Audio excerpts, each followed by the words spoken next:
ಇದೇ ನಾಡು ಇದೇ ಭಾಷೆ ಎಂದೆಂದೂ ನನ್ನದಾಗಿರಲಿ. ಎಲ್ಲರಿಗೂ ನಮಸ್ಕಾರ. ಎಲ್ಲರೂ ಹೇಗಿದ್ದೀರಾ? ಎಲ್ಲರೂ ಚೆನ್ನಾಗಿದ್ದೀರಾ ಅಂತ ಭಾವಿಸ್ತಾ ಇಂದಿನ ವಿಡಿಯೋವನ್ನು ಪ್ರಾರಂಭಿಸೋಣ ಬನ್ನಿ. ಇಂದಿನ ವಿಡಿಯೋದಲ್ಲಿ western and Indian political thoughts syllabus ನೋಡೋಣ.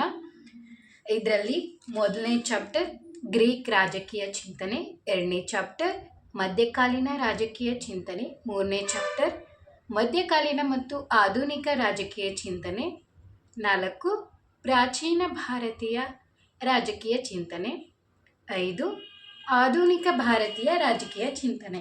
ಈ ವಿಡಿಯೋದಲ್ಲಿ ನಾವು ಮೊದಲನೇ ಚಾಪ್ಟರ್ ಆದ ಗ್ರೀಕ್ ರಾಜಕೀಯ ಚಿಂತನೆಯನ್ನು ನೋಡುತ್ತಾ ಹೋಗೋಣ ಬನ್ನಿ. ಮೊದಲಿಗೆ ರಾಜಕೀಯ ಚಿಂತನೆ ಅಂದರೆ ರಾಜಕೀಯ, ಆಡಳಿತ, ಸರ್ಕಾರ, ಸಮಾಜ ಇವುಗಳಿಗೆ ಸಂಬಂಧಿಸಿದ ಆಲೋಚನೆಗಳು, ತತ್ವಗಳು ಮತ್ತು ಸಿದ್ಧಾಂತಗಳನ್ನು ಅಧ್ಯಯನ ಮಾಡುವ ವಿಷಯ.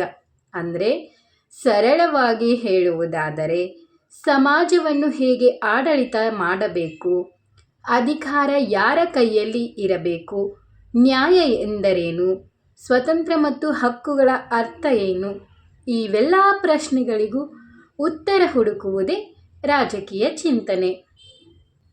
ಈ ರಾಜಕೀಯ ಚಿಂತನೆಯಲ್ಲಿ ಏನನ್ನು ಅಧ್ಯಯನ ಮಾಡುತ್ತೇವೆ ಎಂದರೆ ಸಮಾಜಗಳು ಹೇಗೆ ರೂಪುಗೊಂಡವು, ಸರ್ಕಾರಗಳು ಹೇಗೆ ಬೆಳವಣಿಗೆ ಪಡೆದವು, ರಾಜಕೀಯ ಬೆಳವಣಿಗೆಗಳು ಹೇಗೆ ಹುಟ್ಟಿಕೊಂಡವು ಮತ್ತು ಸಮಾಜದಲ್ಲಿ ಬದಲಾವಣೆ ಹೇಗೆ ಸಂಭವಿಸಿತು, ಇವೆಲ್ಲವನ್ನು ಇತಿಹಾಸದ ಮೂಲಕ ವಿಶ್ಲೇಷಣೆ ಮಾಡುತ್ತೇವೆ.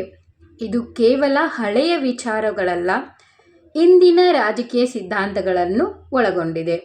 ಇದರ ಉದ್ದೇಶವೇನೆಂದರೆ ಸಮಾಜದ ವ್ಯವಸ್ಥೆಯನ್ನು ಅರ್ಥ ಮಾಡಿಕೊಳ್ಳಲು, ತಪ್ಪುಗಳನ್ನು ವಿಮರ್ಶಿಸಲು ವಿಮರ್ಶನೆ ಮಾಡಲು, ಉತ್ತಮ ಆಡಳಿತ ವ್ಯವಸ್ಥೆಯನ್ನು ರೂಪಿಸಲು. ಇವಾಗ ನಾವು ರಾಜಕೀಯ ಚಿಂತನೆ ಒಳಗೊಂಡ ಪ್ರಮುಖ ಅಂಶಗಳನ್ನು ಅಥವಾ ವಿಷಯಗಳನ್ನು ನೋಡುತ್ತಾ ಹೋಗೋಣ ಬನ್ನಿ. ಇದರಲ್ಲಿ ಅಧಿಕಾರ, ಅಧಿಕೃತತೆ, ಸರ್ಕಾರ, ಆಡಳಿತ, ಕಾನೂನು, ಸ್ವಾತಂತ್ರ್ಯ, ನ್ಯಾಯ, ಹಕ್ಕುಗಳು ಇವೆಲ್ಲ ಅಂಶಗಳನ್ನು ರಾಜಕೀಯ ಚಿಂತನೆ ಒಳಗೊಂಡಿದೆ. ಇದು ಅಧಿಕಾರ ಯಾರ ಕೈಯಲ್ಲಿ ಇರಬೇಕು, ಅಧಿಕಾರವನ್ನು ಹೇಗೆ ಬಳಸಿಕೊಳ್ಳಬೇಕು, ಅಧಿಕಾರ ಯಾವ ಮಿತಿ ಇರಬೇಕು, ಅಧಿಕಾರದಲ್ಲಿರುವವರು ಹೇಗೆ ವರ್ತಿಸಬೇಕು, ಇವೆಲ್ಲ ಪ್ರಶ್ನೆಗಳನ್ನು ರಾಜಕೀಯ ಚಿಂತನೆ ಕೇಳುತ್ತದೆ. ರಾಜಕೀಯ ಚಿಂತನೆಯ ಇನ್ನೊಂದು ಮುಖ್ಯ ಪ್ರಶ್ನೆ ಏನೆಂದರೆ ನ್ಯಾಯಸಮ್ಮತ ಸಮಾಜ ಎಂದರೇನು? ಅಂದರೆ ಎಲ್ಲರಿಗೂ ನ್ಯಾಯ ಸಿಗುತ್ತದೆಯೇ, ಸಂಪನ್ಮೂಲಗಳನ್ನು ಸಮನಾಗಿ ಹಂಚಲಾಗಿದೆಯೇ, ಹಕ್ಕುಗಳನ್ನು ನ್ಯಾಯವಾಗಿ ನೀಡಲಾಗುತ್ತಿದೆಯೇ, ಈ ಎಲ್ಲ ಮೂಲಭೂತ ಪ್ರಶ್ನೆಗಳಿಗೆ ಉತ್ತರ ಹುಡುಕುವುದೇ ರಾಜಕೀಯ ಚಿಂತನೆಯ ಮುಖ್ಯ ಗುರಿಯಾಗಿದೆ. ನೆಕ್ಸ್ಟ್ ನಾವು ರಾಜಕೀಯ ಚಿಂತನೆಯ ಮಹತ್ವವನ್ನು ನೋಡುತ್ತಾ ಹೋಗೋಣ ಬನ್ನಿ. ರಾಜಕೀಯ ಚಿಂತನೆಯ ಮಹತ್ವವು ಸಮಾಜವನ್ನು ಹೇಗೆ ಸಂಘಟಿಸಲಾಗಿದೆ, ಆಳವಾಗುತ್ತದೆ ಮತ್ತು ಅರ್ಥ ಮಾಡಿಕೊಳ್ಳಲಾಗುತ್ತದೆ ಎಂಬುದರ ಮೇಲೆ ಅದರ ಆಳವಾದ ಪ್ರಭಾವದಲ್ಲಿದೆ. ರಾಜಕೀಯ ಚಿಂತನೆಯು ಮಾನವನ ಜೀವನವನ್ನು ರೂಪಿಸುವ ಮತ್ತು ನ್ಯಾಯ, ಹಕ್ಕುಗಳು ಮತ್ತು ಸಾಮಾನ್ಯ ಒಳಿತಿನ ಬಗ್ಗೆ ಮೂಲಭೂತ ಪ್ರಶ್ನೆಗಳನ್ನು ಪರಿಹರಿಸುವ ರಾಜಕೀಯ ಸಿದ್ಧಾಂತಗಳು, ಸಂಸ್ಥೆಗಳು ಮತ್ತು ನೀತಿಗಳಿಗೆ ಅಡಿಪಾಯವನ್ನು ಒದಗಿಸುತ್ತದೆ. ಬನ್ನಿ ಇವಾಗ ರಾಜಕೀಯ ಚಿಂತನೆಯ ಮಹತ್ವವನ್ನು ಪಾಯಿಂಟ್ ಬೈ ಪಾಯಿಂಟ್ ಎಕ್ಸ್ಪ್ಲೇನ್ ಮಾಡ್ಕೋತಾ ಹೋಗೋಣ ಬನ್ನಿ. ಮೊದಲನೇದು ಆಡಳಿತ ಮತ್ತು ನೀತಿಯನ್ನು ಮಾರ್ಗದರ್ಶಿಸುವುದು. ಅಂದರೆ ರಾಜಕೀಯ ಚಿಂತನೆಯು ಆಡಳಿತ ಮತ್ತು ಸಂಸ್ಥೆಗಳಿಗೆ ಭೌತಿಕ ಆಧಾರವನ್ನು ಒದಗಿಸುತ್ತದೆ. ನ್ಯಾಯ, ಸ್ವಾತಂತ್ರ್ಯ ಮತ್ತು ಸಮಾನತೆಯ ತತ್ವಗಳನ್ನು ಪರಿಶೀಲಿಸುವ ಮೂಲಕ ನೀತಿಗಳ ಬಗ್ಗೆ ತಿಳುವಳಿಕೆಯುಳ್ಳ ನಿರ್ಧಾರಗಳನ್ನು ತೆಗೆದುಕೊಳ್ಳಲು ಇದು ಸಹಾಯ ಮಾಡುತ್ತದೆ. ನೆಕ್ಸ್ಟ್ ರಾಜಕೀಯ ಸಿದ್ಧಾಂತಗಳನ್ನು ಅಭಿವೃದ್ಧಿಪಡಿಸುವುದು. ಅಂದರೆ ಉದಾರವಾದ, ಸಮಾಜವಾದ, ಸಂಪ್ರದಾಯವಾದ ಮತ್ತು ರಾಷ್ಟ್ರೀಯತೆಯಂತಹ ಸಿದ್ಧಾಂತಗಳನ್ನು ಅಭಿವೃದ್ಧಿಪಡಿಸಲು ಇದು ನೆರವಾಗುತ್ತದೆ. ಸಮಾಜವನ್ನು ಸಂಘಟಿಸಲು ಸ್ಪರ್ಧಾತ್ಮಕ ದೃಷ್ಟಿಕೋನಗಳನ್ನು ನೀಡುತ್ತದೆ. ವಿಮರ್ಶಾತ್ಮಕ ಚಿಂತನೆ ಮತ್ತು ಚರ್ಚೆಯನ್ನು ಪ್ರೋತ್ಸಾಹಿಸುವುದು. ಅಂದರೆ ವಿವಿಧ ರಾಜಕೀಯ ಸಿದ್ಧಾಂತಗಳು ಮತ್ತು ತತ್ವಶಾಸ್ತ್ರಗಳನ್ನು ಅನ್ವೇಷಿಸುವ ಮೂಲಕ ಇದು ವಿಮರ್ಶಾತ್ಮಕ ಚಿಂತನೆ ಮತ್ತು ಚರ್ಚೆಯನ್ನು ಉತ್ತೇಜಿಸುತ್ತದೆ. ಜನರು ಸರ್ಕಾರಿ ಆಚರಣೆಗಳನ್ನು ಪ್ರಶ್ನಿಸಲು ಮತ್ತು ಸುಧಾರಣೆಗಳಿಗಾಗಿ ಒತ್ತಾಯಿಸಲು ಅನುವು ಮಾಡಿಕೊಡುತ್ತದೆ. ನೆಕ್ಸ್ಟ್, ನ್ಯಾಯ ಮತ್ತು ಸಮಾನತೆಯನ್ನು ಉತ್ತೇಜಿಸುವುದು. ಅಂದರೆ ಇದು ಸಮಾಜಗಳು ನ್ಯಾಯ ಮತ್ತು ಸಮಾನತೆಯ ತತ್ವಗಳನ್ನು ಪರಿಗಣಿಸಲು ಸವಾಲು ಹಾಕುತ್ತದೆ. ಜಾನ್ ರಾಲನ್ಸ್ ಅಂತಹ ಚಿಂತಕರು ಅಸಮಾನತೆಯನ್ನು ಕಡಿಮೆ ಮಾಡಲು ಆಧುನಿಕ ವಿಧಾನಗಳ ಮೇಲೆ ಪ್ರಭಾವ ಬೀರುವ ಸಿದ್ಧಾಂತಗಳನ್ನು ಅಭಿವೃದ್ಧಿಪಡಿಸಿದ್ದಾರೆ. ನೆಕ್ಸ್ಟ್, ಸಂವಿಧಾನಗಳು ಮತ್ತು ಕಾನೂನು ಚೌಕಟ್ಟುಗಳನ್ನು ರೂಪಿಸುವುದು. ಅಂದರೆ ವಿಶ್ವಾದ್ಯಂತದ ಸಂವಿಧಾನಗಳು ಮತ್ತು ಕಾನೂನು ಚೌಕಟ್ಟುಗಳು ಆಡಳಿತ ಹಕ್ಕುಗಳು ಮತ್ತು ಕಾನೂನಿನ ಆಡಳಿತದ ರಾಜಕೀಯ ಕಲ್ಪನೆಗಳಲ್ಲಿ ಬೇರೂರಿದೆ. ಸ್ವಾತಂತ್ರ್ಯ, ಸಮಾನತೆ ಮತ್ತು ಭ್ರಾತೃತ್ವದ ಕಲ್ಪನೆಗಳಿಲ್ಲದೆ ಸಂವಿಧಾನವು ಅಪೂರ್ಣವಾಗಿರುತ್ತದೆ. ನೆಕ್ಸ್ಟ್, ಮಾನವ ಹಕ್ಕುಗಳು ಮತ್ತು ಸ್ವಾತಂತ್ರ್ಯ. ಅಂದರೆ ರಾಜಕೀಯ ಚಿಂತನೆಯು ಘನತೆ, ಸ್ವಾತಂತ್ರ್ಯ ಮತ್ತು ಸ್ವಾಯತ್ತತೆಯ ಪ್ರಾಮುಖ್ಯತೆಯನ್ನು ಎತ್ತಿಹಿಡಿಯುವ ಮೂಲಕ ಮಾನವ ಹಕ್ಕುಗಳನ್ನು ಮುನ್ನಡೆಸುವಲ್ಲಿ ಪ್ರಮುಖ ಪಾತ್ರ ವಹಿಸುತ್ತದೆ. ನೆಕ್ಸ್ಟ್, ಸಾಮಾಜಿಕ ಬದಲಾವಣೆಗೆ ಸ್ಫೂರ್ತಿ. ಅಂದರೆ ರಾಜಕೀಯ ಚಿಂತನೆಯಲ್ಲಿ ಪ್ರತಿಪಾದಿಸಲಾದ ಮತ್ತು ಚರ್ಚಿಸಲಾದ ಆಲೋಚನೆಗಳು ಅಮೆರಿಕನ್ ಕ್ರಾಂತಿಗೆ ಮತ್ತು ಫ್ರೆಂಚ್ ಕ್ರಾಂತಿಯಂತಹ ಹಲವಾರು ಸಾಮಾಜಿಕ ಚಳುವಳಿಗಳಿಗೆ ಸ್ಫೂರ್ತಿ ನೀಡಿವೆ. ನೆಕ್ಸ್ಟ್, ನಾಗರಿಕ ಜವಾಬ್ದಾರಿ ಮತ್ತು ತೊಡಗಿಸಿಕೊಳ್ಳುವಿಕೆ. ಅಂದರೆ ರೋಸ್ ಮತ್ತು ಟೋಕಾವಿಲ್ ಅವರಂತಹ ಚಿಂತಕರು ಸಕ್ರಿಯ ಪೌರತ್ವ, ಸಾರ್ವಜನಿಕ ಸೇವೆ ಮತ್ತು ನಾಗರಿಕರನ್ನು ಹೊಣೆಗಾರರನ್ನಾಗಿ ಮಾಡುವ ಕರ್ತವ್ಯದ ಪ್ರಾಮುಖ್ಯತೆಯನ್ನು ಒತ್ತಿ ಹೇಳಿದ್ದಾರೆ. ನೆಕ್ಸ್ಟ್, ಭವಿಷ್ಯದ ಆಡಳಿತವನ್ನು ಕಲ್ಪಿಸುವುದು. ಅಂದರೆ ರಾಜಕೀಯ ಚಿಂತನೆಯು ಸಮಕಾಲೀನ ಪರಿಸ್ಥಿತಿಗಳಿಗೆ ಸೂಕ್ತವಾದ ಹೊಸ ರೀತಿಯ ಆಡಳಿತ ಮತ್ತು ಸಾಮಾಜಿಕ ಸಂಸ್ಥೆಗಳನ್ನು ಪರಿಚಯಿಸುತ್ತದೆ. ಇದಿಷ್ಟು ರಾಜಕೀಯ ಚಿಂತನೆಯ ಮಹತ್ವವಾಗಿತ್ತು. ಮುಂದೆ ನಾವು ರಾಜಕೀಯ ಚಿಂತನೆಯ ಲಕ್ಷಣಗಳನ್ನು ನೋಡೋಣ. ಬನ್ನಿ. ಮೊದಲನೇದ್ದು ರಾಜಕೀಯ ಗ್ರಂಥಗಳು. ಅಂದರೆ ಗ್ರೀಕ್ ರಾಜಕೀಯ ಚಿಂತನೆಯು ಈಜಿಪ್ಟ್, ಬ್ಯಾಬಿಲೋನಿಯಾ ಮುಂತಾದ ಇತರ ಪ್ರಾಚೀನ ದೇಶಗಳಿಗಿಂತ ವಿಭಿನ್ನವಾಗಿದೆ.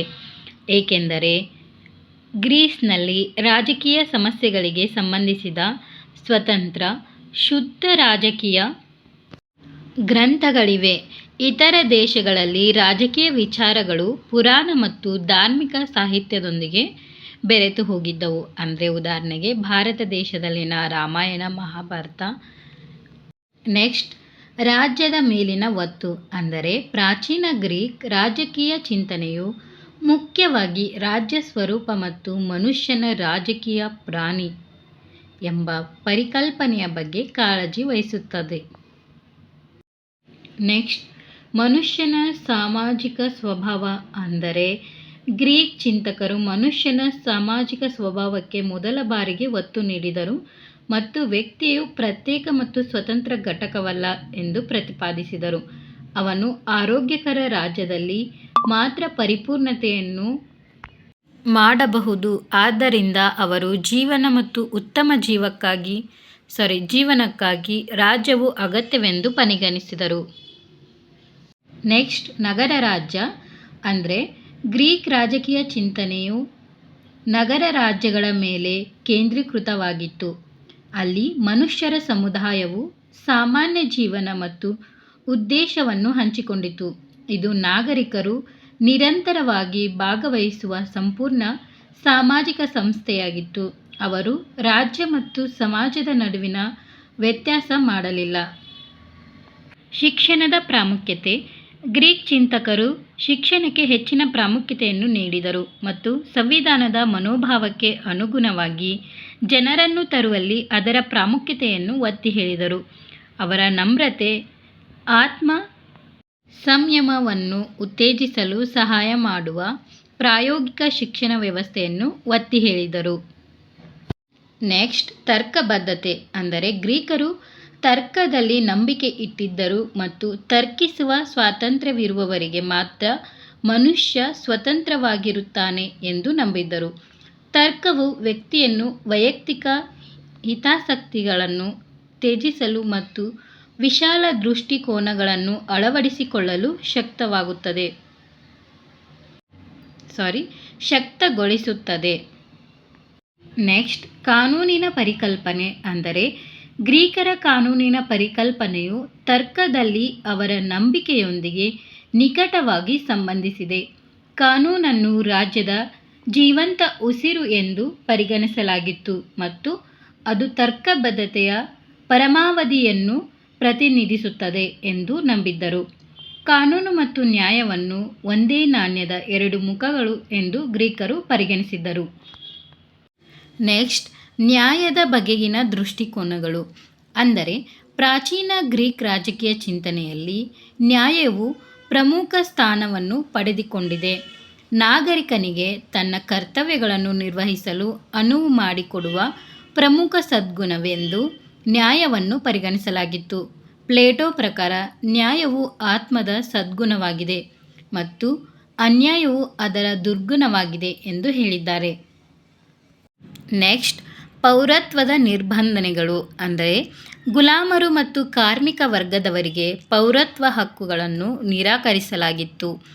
ಆರ್ಥಿಕ ಚಿಂತನೆಗಳಿಂದ ಮುಕ್ತರಾಗಿ ಭೂಮಿ ಹೊಂದಿದ್ದ ಮತ್ತು ವಿರಾಮ ಹೊಂದಿದ್ದ ವರ್ಗಗಳಿಗೆ ಮಾತ್ರ ಪೌರತ್ವ ಹಕ್ಕುಗಳನ್ನು ನೀಡಲಾಗಿತ್ತು. ನೆಕ್ಸ್ಟ್ ಅಸಮಾನತೆಯಲ್ಲಿ ನಂಬಿಕೆ ಅಂದರೆ ಗ್ರೀಕರು ಅಸಮಾನತೆಯನ್ನು ಸಹಜವೆಂದು ಪರಿಗಣಿಸಿದರು ಮತ್ತು ಗ್ರೀಕರ ಪ್ರಾಬಲ್ಯವನ್ನು ಇತರ ವರ್ಗಗಳ ಮೇಲೆ ಅಂದರೆ ಕಾರ್ಮಿಕರಂತಹ ವರ್ಗಗಳ ಮೇಲೆ ಅನುಮತಿಸಿದರು. ಸಮಾನತೆಯು ಒಂದು ವರ್ಗದೊಳಗೆ ಮಾತ್ರ ಇತ್ತು ಮತ್ತು ಅದು ಸಂಖ್ಯಾತ್ಮಕವಾಗಿರದೆ ಅನುಪಾತದಲ್ಲಿತ್ತು.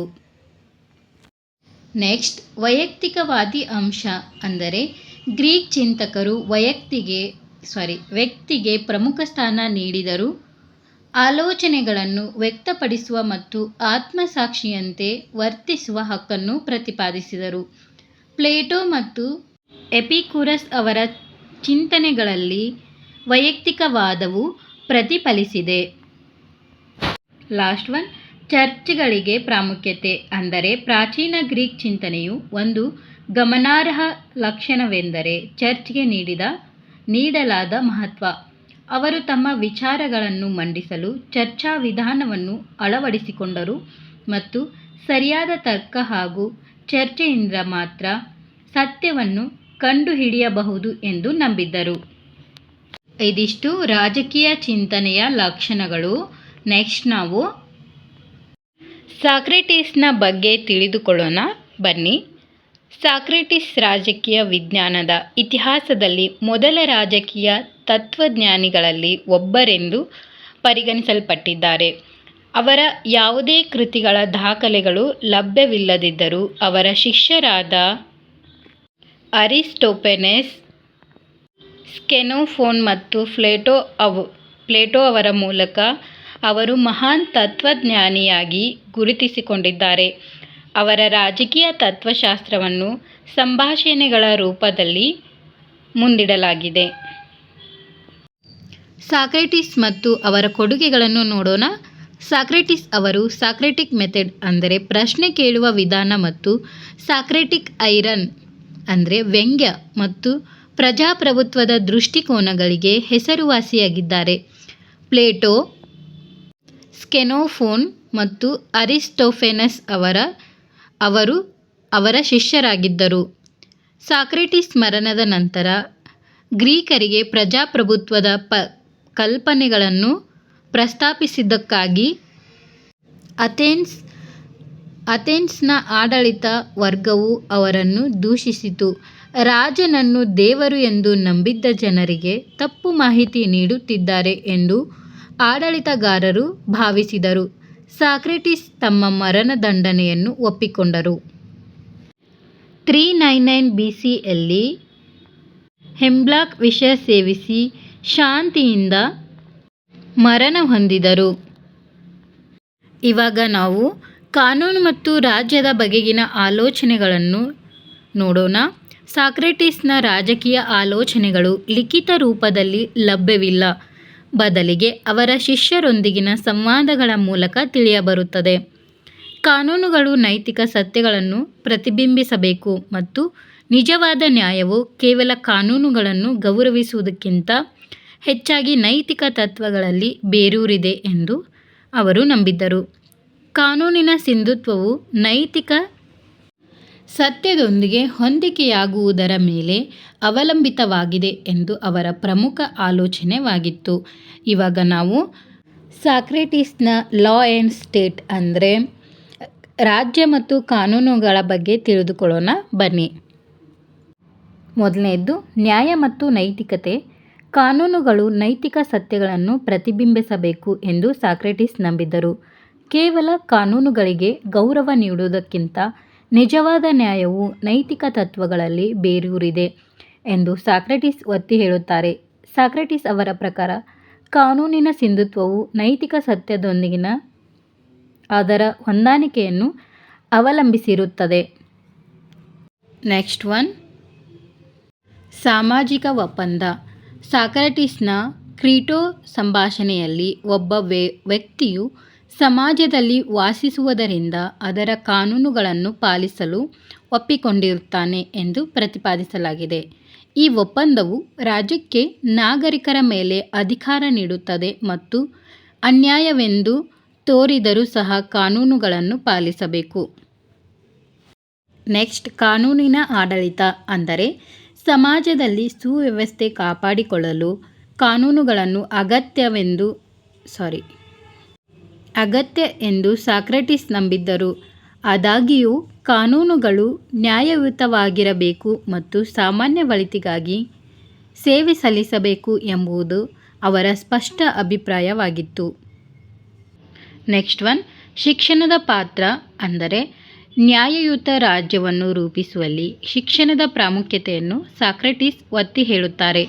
ನ್ಯಾಯವನ್ನು ಅರ್ಥ ಮಾಡಿಕೊಳ್ಳಲು ಮತ್ತು ಸಮಾಜದಲ್ಲಿ ತಮ್ಮ ಪಾತ್ರಗಳನ್ನು ಪೂರೈಸಲು ಸುಶಿಕ್ಷಿತ ಜನಸಂಖ್ಯೆಯು ನಿರ್ಣಾಯಕವಾಗಿದೆ ಎಂದು ಅವರು ನಂಬಿದ್ದರು. ನೆಕ್ಸ್ಟ್, ರಕ್ಷಕನ ಪಾತ್ರ ಅಂದರೆ ಸಾಕ್ರೆಟಿಸ್ ಆಡಳಿತದಲ್ಲಿ ತತ್ವಜ್ಞಾನಿಗಳ ಒಳಗೊಳ್ಳುವಿಕೆಯನ್ನು ಪ್ರತಿಪಾದಿಸುತ್ತಾರೆ. ನಿಜವಾದ ಜ್ಞಾನ ಮತ್ತು ತಿಳುವಳಿಕೆ ಹೊಂದಿರುವವರು ಮಾತ್ರ ಆಳಬೇಕು ಮತ್ತು ನ್ಯಾಯಯುತ ರಾಜ್ಯಕ್ಕೆ ಬುದ್ಧಿವಂತ ಆಡಳಿತಗಾರರು ಬೇಕು ಎಂದು ಅವರು ವಾದಿಸುತ್ತಾರೆ. ನೆಕ್ಸ್ಟ್, ಕಾರಣ ಭಾವನೆಯಲ್ಲ ಅಂದರೆ ಸಾಕ್ರೆಟಿಸ್ ನಿರ್ಧಾರಗಳು ಜನಪ್ರಿಯ ಭಾವನೆಗಳಿಗಿಂತ ಹೆಚ್ಚಾಗಿ ತರ್ಕ ಅಥವಾ ಕಾರಣವನ್ನು ಆಧರಿಸಬೇಕು ಎಂದು ಪ್ರತಿಪಾದಿಸಿದರು.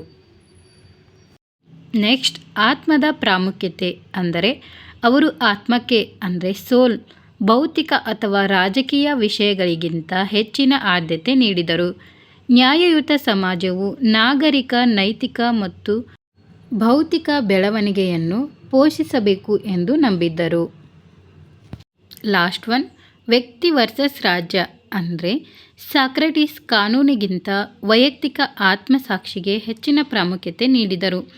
ಅನ್ಯಾಯದ ಶಿಕ್ಷೆಯು ಹೊರತಾಗಿಯೂ ಜೈಲಿನಿಂದ ತಪ್ಪಿಸಿಕೊಳ್ಳಲು ನಿರಾಕರಿಸಿದ ಅವರ ವರ್ತನೆಯು ರಾಜ್ಯದ ಅಧಿಕಾರಕ್ಕಿಂತ ವೈಯಕ್ತಿಕ ಸಮಗ್ರತೆಯನ್ನು ಎತ್ತಿಹಿಡಿಯುವ ಅವರ ನಂಬಿಕೆಯನ್ನು ಒತ್ತಿ ಹೇಳುತ್ತದೆ.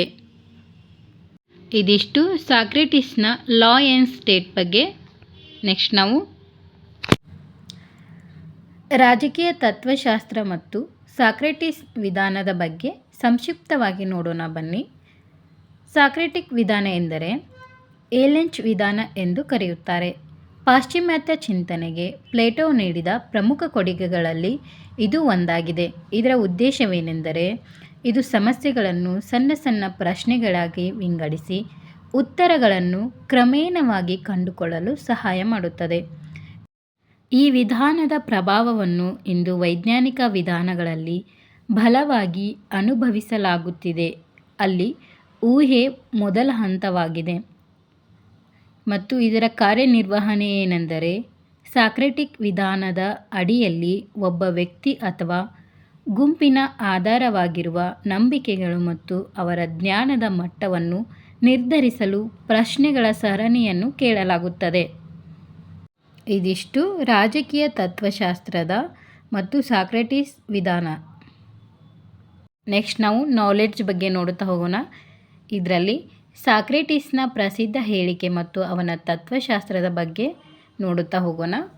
ಮೊದಲನೆಯದ್ದು, ನನಗೆ ತಿಳಿದಿರುವುದು ಇಷ್ಟೇ, ನನಗೆ ಏನೂ ತಿಳಿದಿಲ್ಲ. ಅಂದರೆ ಈ ಹೇಳಿಕೆಯ ಅರ್ಥವೇನೆಂದರೆ ಸಾಕ್ರೆಟಿಸ್ನ ಬುದ್ಧಿವಂತಿಕೆಯು ಅವನ ಸ್ವಂತ ಅಜ್ಞಾನದ ಅರಿವಿಗೆ ಮಾತ್ರ ಸೀಮಿತವಾಗಿತ್ತು ಎಂದರ್ಥ. ಎರಡನೇದು, ತಪ್ಪು ಮತ್ತು ಅಜ್ಞಾನ. ಅಂದರೆ ತಪ್ಪು ಮಾಡುವುದು ಅಜ್ಞಾನದ ಪರಿಣಾಮ ಎಂದು ಸಾಕ್ರೆಟಿಸ್ ನಂಬಿದ್ದರು. ತಪ್ಪು ಮಾಡುವವರಿಗೆ ಬೇರೆ ಉತ್ತಮ ದಾರಿ ತಿಳಿದಿಲ್ಲ ಎಂದರ್ಥ. 3, ಜ್ಞಾನ ಮತ್ತು ಸದ್ಗುಣ. ಜ್ಞಾನವೇ ಸದ್ಗುಣ ಮತ್ತು ಅಜ್ಞಾನವೇ ದುರ್ಗುಣ. ಅಂದರೆ ಯಾರೂ ತಿಳಿದು ತಪ್ಪು ಮಾಡುವುದಿಲ್ಲ ಎಂಬುದು ಅವನ ಪ್ರಮುಖ ನಂಬಿಕೆಯಾಗಿತ್ತು. ನೆಕ್ಸ್ಟ್ ಒನ್, ಪ್ರೀತಿಯ ಕಲೆ. ಅಂದರೆ ಸಾಕ್ರೆಟಿಸ್ ತನಗೆ ತಿಳಿದಿರುವ ಒಂದೇ ವಿಷಯ ಪ್ರೀತಿಯ ಕಲೆ ಎಂದು ಹೇಳಿಕೊಂಡಿದ್ದನು.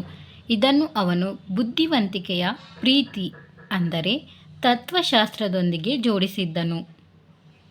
ಇದಿಷ್ಟು ನಾಲೆಡ್ಜ್ ಬಗ್ಗೆ ಸಾಕ್ರೆಟಿಸ್ ನೀಡಿದ ಅಭಿಪ್ರಾಯಗಳು. ನೆಕ್ಸ್ಟ್ ನಾವು ನೈತಿಕ ಅಡಿಪಾಯದಲ್ಲಿ ಸಾಕ್ರೆಟಿಸ್ ಏನೆಲ್ಲ ಹೇಳಿದ್ದಾರೆ ಎಂದು ನೋಡೋಣ ಬನ್ನಿ. ಮೊದಲನೆಯದು, ಸದ್ಗುಣವೇ ಜ್ಞಾನ. ಅಂದರೆ ಸದ್ಗುಣ ಅಂದರೆ ಉನ್ನತ ನೈತಿಕ ಗುಣಮಟ್ಟ ಎಂದು ಸಾಕ್ರೆಟಿಸ್ ನಂಬಿದ್ದರು. ಜನರು ತಮಗೆ ಯಾವುದು ಸರಿ ಎಂದು ತಿಳಿದಿದ್ದರೆ ಮಾತ್ರ ಸರಿಯಾಗಿ ವರ್ತಿಸಬಹುದು ಎಂದು ಅವರು ನಂಬಿದ್ದರು. ಎಲ್ಲ ಜೀವಿಗಳು ಒಳ್ಳೆಯದನ್ನೇ ಗುರಿಯಾಗಿ ಹೊಂದಿರುವುದರಿಂದ ಒಬ್ಬರಿಗೆ ಯಾವುದು ಒಳ್ಳೆಯದು ಎಂದು ತಿಳಿದಿಲ್ಲದಿದ್ದರೆ ಅವರು ಒಳ್ಳೆಯದನ್ನು ಮಾಡಲು ಸಾಧ್ಯವಿಲ್ಲ. ಆದರೆ ಒಬ್ಬರಿಗೆ ಯಾವುದು ಒಳ್ಳೆಯದು ಎಂದು ತಿಳಿದಿದ್ದರೆ ಅವರು ಒಳ್ಳೆಯದನ್ನು ಮಾಡುತ್ತಾರೆ. ತಪ್ಪಾಗಿ ವರ್ತಿಸುವ ಜನರು ಸದ್ಗುಣದ ಬಗ್ಗೆ ಅಜ್ಞಾನಿಗಳು ಎಂದು ಅವರು ಭಾವಿಸಿದ್ದರು. 2, ವಿಮರ್ಶಾತ್ಮಕ ಚಿಂತನೆ. ಅಂದರೆ ಜ್ಞಾನ ಮತ್ತು ಸತ್ಯದ ಬಗ್ಗೆ ಕಾಳಜಿ ವಹಿಸುವುದು ಅತ್ಯುನ್ನತ ಒಳ್ಳೆಯದು ಎಂದು ಸಾಕ್ರೆಟಿಸ್ ಹೇಳಿದರು. ಜನರು ತಮ್ಮ ಊಹೆಗಳನ್ನು ಪ್ರಶ್ನಿಸಬೇಕು ಮತ್ತು ತಮ್ಮ ನಂಬಿಕೆಗಳು ಮತ್ತು ಮೌಲ್ಯಗಳನ್ನು ಪರೀಕ್ಷಿಸಬೇಕು ಎಂದು ಅವರು ಹೇಳಿದ್ದರು. ನೈತಿಕ ಜ್ಞಾನವನ್ನು ಚಿಂತನೆ ಮತ್ತು ವಿಚಾರಣೆಯ ಮೂಲಕ ಪಡೆಯಬಹುದು ಎಂದು ಅವರು ಭಾವಿಸಿದ್ದರು. ನೆಕ್ಸ್ಟ್, ಮಾನವನ ಕರ್ತೃತ್ವ. ಮಾನವರು ಕೇವಲ ಪ್ರಕೃತಿಯ ಉತ್ಪನ್ನಗಳಲ್ಲ, ಆದರೆ ನಮ್ಮ ಹಣೆಬರಹದ ಲೇಖಕರು ಎಂದು ಸಾಕ್ರೆಟಿಸ್ ನಂಬಿದ್ದರು. ಮಾನವರಿಗೆ ಒಳ್ಳೆಯತನ ಮತ್ತು ವಿವೇಚನೆ ಎರಡಕ್ಕೂ ಸಾಮರ್ಥ್ಯವಿದೆ ಎಂದು ಅವರು ನಂಬಿದ್ದರು.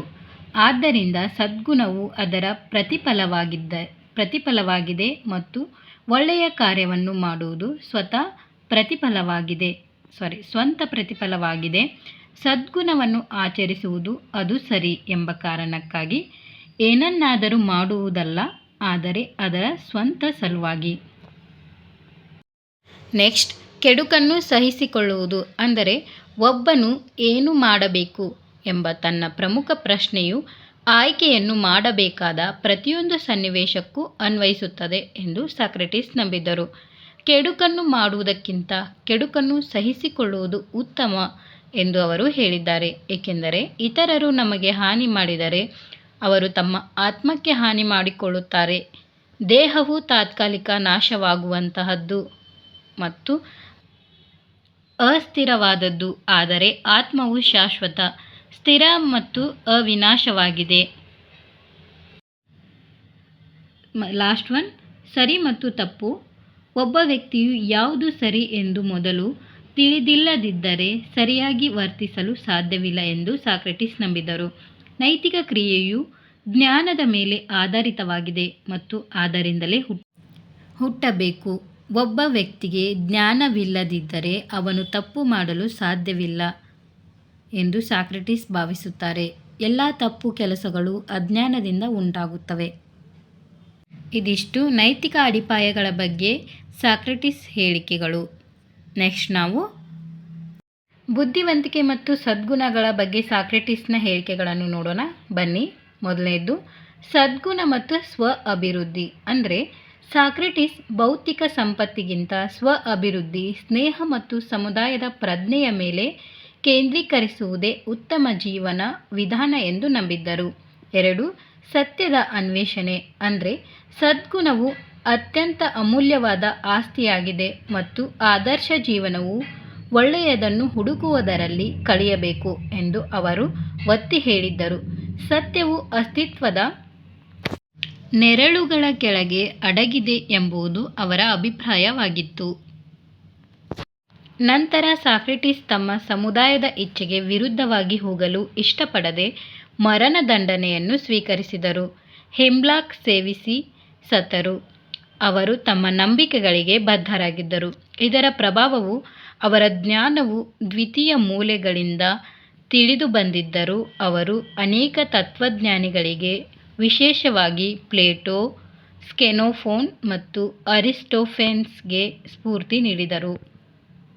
ಒಟ್ಟಾರೆಯಾಗಿ ಈ ವಿಡಿಯೋದಲ್ಲಿ ರಾಜಕೀಯ ಚಿಂತನೆಯ ಅರ್ಥ, ಮಹತ್ವ, ಲಕ್ಷಣಗಳು ಮತ್ತು ಸಾಕ್ರೆಟಿಸ್ನ ಬಗ್ಗೆ ತಿಳಿದುಕೊಂಡಿದ್ದೇವೆ. ನೆಕ್ಸ್ಟ್ ವಿಡಿಯೋದಲ್ಲಿ ಪ್ಲೇಟೋ ಮತ್ತು ಅರಿಸ್ಟಾಟಲ್ ಅವರ ಬಗ್ಗೆ ತಿಳಿದುಕೊಳ್ಳೋಣ.